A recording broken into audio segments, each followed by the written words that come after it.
ಸುಬಿ, ಇಲ್ಲಿ ಮುಂಬೈಯಲ್ಲಿ ಕೂತು ನಂಗೆ ಸಿಕ್ಕಾಪಟ್ಟೆ ಬೋರ್ ಆಗಿ ಹೋಗಿದೆ. ಎಂತ ಕಾಲಿನ 4 ಗೋಡೆ ಮಧ್ಯೆ ಕೂತ್ಕೊಂಡು ಊರಿಗಾದ್ರೂ ಬರ್ತೇನೆ ನಾನು. ಊರಿಗೆ ಬಂದು ಒಂದು ಸ್ವಲ್ಪ ತಿರ್ಗಾಡ್ಲಿಕ್ಕಾದ್ರೂ ಆಗ್ತದೆ. ಏನು ಊರಿಗೆ ಬಂದಿದ್ಯಾ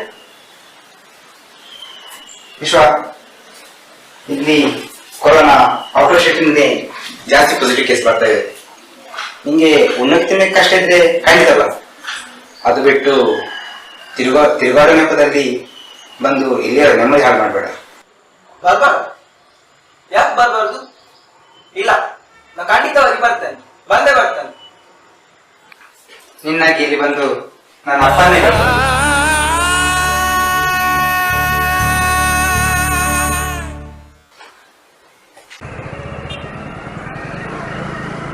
ಶಶಿ, ಸುಜಿತ್ಗೆ ಬೈಕ್ ಬೇಕಂತೆ, ಅವನಿಗೆ ತಗೊಂಡೋಗಿ ಕೊಟ್ಟು ಬರುವ.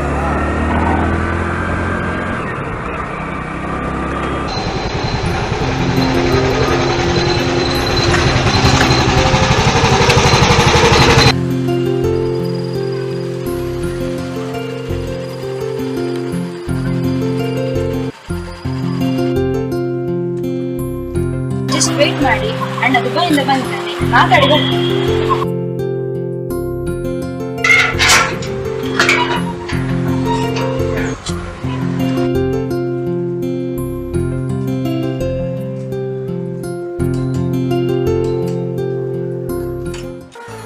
ಇನ್ನು ಒಬ್ಳೆ ಬಂದ್ಯಾ?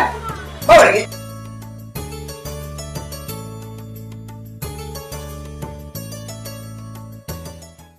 ಅಪ್ಪ ಟ್ಯಾಬ್ಲೆಟ್ ಎಲ್ಲ ತಗೊಂಡಿದ್ದಾರಲ್ಲ? ತಗೊಳ್ತಿರ್ಬೋದು. ಅಣ್ಣ, ಅಪ್ಪನಿಗೆ ಹುಷಾರಿಲ್ಲ, ಸ್ವಲ್ಪ ಜಾಗ್ರತೆ ಮಾಡಿ. ನೀವೇ ದುಬೈಯಿಂದ ಬಂದಿದ್ರಿ. ಗೊತ್ತುಂಟು ತಿಂಗಳು ಹಣ ಕಳಿಸ್ತೇನೆ, ಅವರಿಗೆ ನಂಗಿಲ್ವಾ? ಅಷ್ಟಿದ್ರೆ ಆಯ್ತು, ನಾನು ನೋಡ್ತೇನೆ ಅಣ್ಣ. ಆಟೋಗಳು ಕಾಯ್ತಾ ಇದ್ದಾರೆ. ಇನ್ ಹೊರಗೆಲ್ಲ ಹೋಗ್ಬೇಡ, ಕೊರೋನಾ ಬಂದಿದೆ ಅಂತೆ. ನಾವು ಬಂದು ಹಣ ಖರ್ಚು ಮಾಡೋಗಿ ಇವರಿಗೆ ಯಾವ ಕಾರಣವಿಲ್ಲ.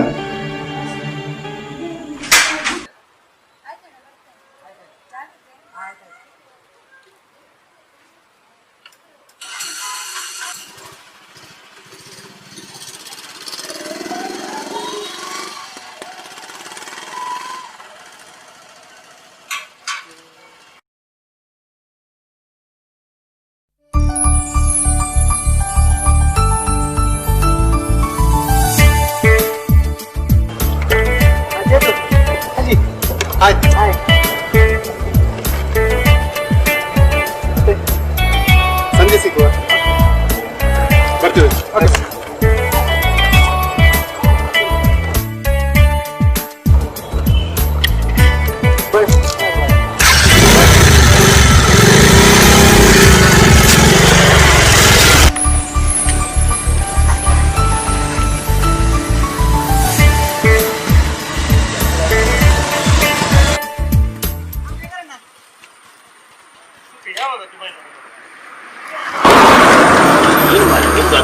ನಿಮ್ಗೆ ಮನೆಯಲ್ಲಿ ಕುತ್ಕೊಳ್ಳಿಕ್ಕಾಗುದಿಲ್ಲ.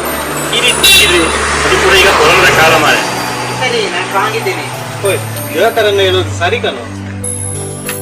ಇನ್ನೆಂತ ಕಿರಿಕಿರಿ?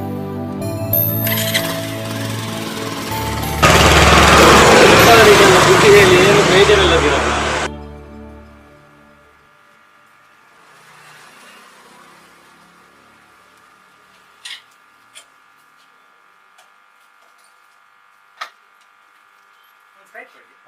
ಒಂದು ಸ್ಪ್ರೈಟ್.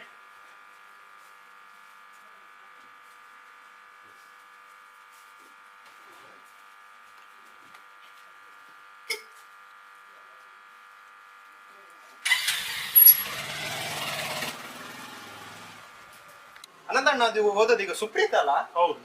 ಅವ್ ಮೊನ್ನೆ ದುಬೈಯಿಂದ ಬಂದದಷ್ಟೇ ಮಾರೆ, ಊರಿಡಿ ಸುತ್ತುತ್ತಿದ್ದಾನೆ ಈ ನಮೂನೆ. ಮನೆಯಲ್ಲಿ ಕೂತ್ಕೊಳ್ಳಿಕ್ಕೆ ಆಗುದಿಲ್ಲ ಅವರಿಗೆಲ್ಲ 14 ದಿನ. ಎಂತ ಮಾಡುದು? ನಾವು ಮಾತಾಡೋದು ಸುಮ್ಮನೆ ನಿಷ್ಠುರ, ಅದಕ್ಕೆ ಮಾತಾಡೋದು ಸುಮ್ಮನೆ ಕುತ್ಕೊಳ್ಳೋದು ಒಳ್ಳೇದು. ಅದೇ ಎಂತ ಮಾಡುದು, ಅವರದೆಲ್ಲ ನಮ್ಗೆ ಎಂತಕ್ಕೆ, ಸುಮ್ಮನೆ ಎಂತ ಬೇಕಾದ್ರೂ ಮಾಡ್ಕೊಳ್ಳಿ ಅವರ.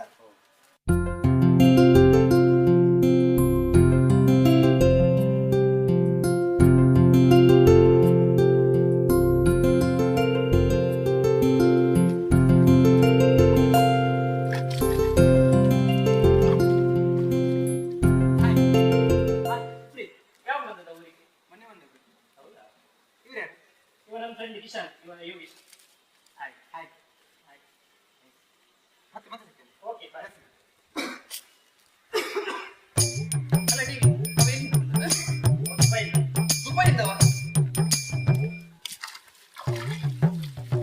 ಹೇಳಿಗಿಲ್ವಾ ನಿಂಗೆ ಮಾರೆ ಫಸ್ಟಿಗೆ? ಅಲ್ಲ ದುಬೈಯಲ್ಲಿ ಕೊರೋನಾ ಉಂಟಂತಲ್ಲ, ಎಂತ ಮಾಡುದು ಮಾರ್ರೆ.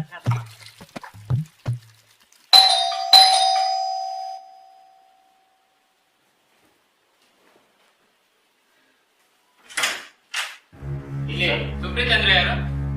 ನಾನೇ. ಸ್ವಲ್ಪ ಹೊರಗೆ ಬನ್ನಿ.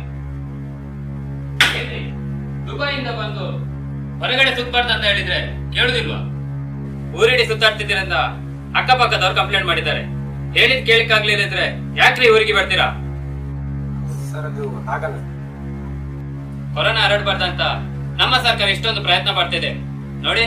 ಇನ್ನೊಮ್ಮೆ ಎಲ್ಲಾದ್ರೂ ಸುತ್ತಾಡಿದ್ ನೋಡಿದ್ರೆ ಅಷ್ಟೇ. ಸರಿ.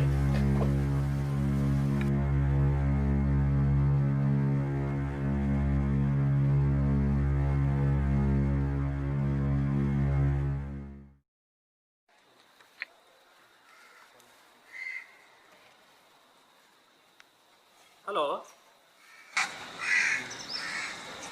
ಹೌದಾ? Okay sir, okay okay sir. TV ಯಾರ್ದು ಕಾಲ್? ಆರೋಗ್ಯ ಇಲಾಖೆಯಿಂದ. ಸುಪ್ರೀತ್ ಮತ್ತೆ ಅವನ ತಂದೆಗೆ ಕೊರೋನಾ ಪಾಸಿಟಿವ್ ಬಂದಿದಂತೆ, ಹಾಗಾಗಿ ಅವನನ್ನು ಅಡ್ಮಿಟ್ ಮಾಡಿದ್ದಾರೆ. ಅವನ ಕಾಂಟ್ಯಾಕ್ಟ್ ಇದ್ದವರನ್ನೆಲ್ಲ ಕ್ವಾರಂಟೈನ್ ಅಲ್ಲಿ ಇಟ್ಟಿದ್ದಾರೆ. ಸೊ ನನಗೆ ಫೋನ್ ಬಂತು, ನಿಮ್ಗೆ ಕೂಡ ಕಾಲ್ ಬರ್ಬೋದು. ಅಲ್ಲನಾ, 1 ಸೆಕೆಂಡ್ ಕೊಟ್ಟದ್ದಕ್ಕೆ 28 ದಿನ ಮನೆಯಲ್ಲಿ ಬಿಟ್ಕೊಳ್ಬೇಕಾ?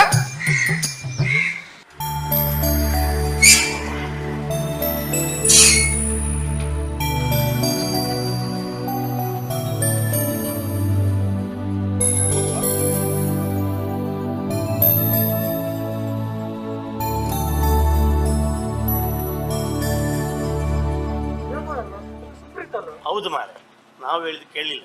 2 ತಿಂಗಳು ಆಸ್ಪತ್ರೆಯಲ್ಲಿ ಇದು ಬಂದ, ಕೊರೋನಾ ಇಟ್ಟು ನೋಡು, ಕೆಟ್ಟ ಮೇಲೆ ಬುದ್ಧಿ ಬರೋದು ಅವನಿಗೆ. ಇಷ್ಟೆಲ್ಲ ಆಗಿದ್ಯಾ?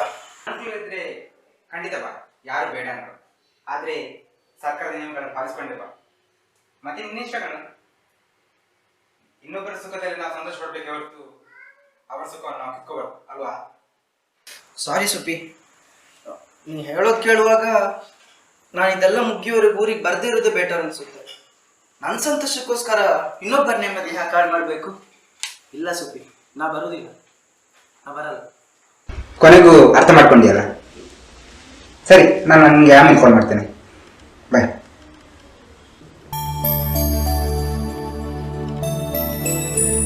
ಅಣ್ಣ, ಈಗಲಾದ್ರೂ ಜನರ ಮನಸ್ಸನ್ನು ಅರ್ಥ ಮಾಡ್ಕೊಂಡಿರ? ಭಾರತೀಯ ಬಂಧುಗಳೇ ನಮಸ್ಕಾರ. ನಾನು ವೇದಮೂರ್ತಿ ರಾಮದಾಸ್ ಭಟ್, ಉಡುಪಿಯಿಂದ. ಕೊರೋನಾದ ಬಗ್ಗೆ ಪರಸ್ಥಳದಲ್ಲಿರುವವರು ಅವರವರ ಊರುಗಳಿಗೆ ಬರುವುದರ ಬಗ್ಗೆ ವಿಶೇಷವಾದ ಭಿನ್ನಾಭಿಪ್ರಾಯಗಳಿವೆ.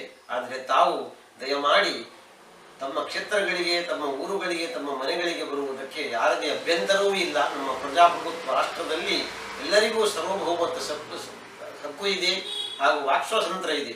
ಆದ್ದರಿಂದ ತಾವು ಬರುವಾಗ ರಾಜರ ಆದೇಶವನ್ನು, ರಾಜು ಪ್ರತ್ಯಕ್ಷ ದೇವತಾ ಎಂಬಂತೆ ರಾಜರ ಆದೇಶವನ್ನು ಶಿರಸಾವಹಿಸಿಕೊಂಡು ಯಾವ ರೀತಿಯಲ್ಲಿ ಅವರು ನಿಮಗೆ ಆದೇಶವನ್ನು ಕೊಡುತ್ತಾರೋ ಅದನ್ನು ಪರಿಪಾಲಿಸಿಕೊಂಡು ಬನ್ನಿ. ತಾವು ಬದುಕಿ, ಇಲ್ಲಿರುವ ತಮ್ಮ ಬಂಧುಗಳನ್ನು ಬದುಕಲು ಕಲಿಯಿರಿ ಎಂಬಂತೆ ಸ್ವಾಮಿ ವಿವೇಕಾನಂದರು ಹೇಳಿದಂತೆ ತಾವು ಬದುಕಿ, ನಮ್ಮನ್ನು ಬದುಕಿಸಿ, ಉಳಿದವರನ್ನು ಬದುಕಿಸಿ ಎಂಬುದೇ ಈ ಮಾನವೀಯತೆಯ ಸಂದೇಶವನ್ನು ಜಗತ್ತಿಗೆ ಸಾರಿದಂತಹ ಭಾರತ. ಅದನ್ನು ತಾವು ದಯಮಾಡಿ ಪರಿಪಾಲಿಸಿಕೊಂಡು ಇಲ್ಲಿಗೆ ಬನ್ನಿ ಎಂದು ತಮ್ಮನ್ನು ನಾವು ಆಹ್ವಾನಿಸುತ್ತಿದ್ದೇವೆ.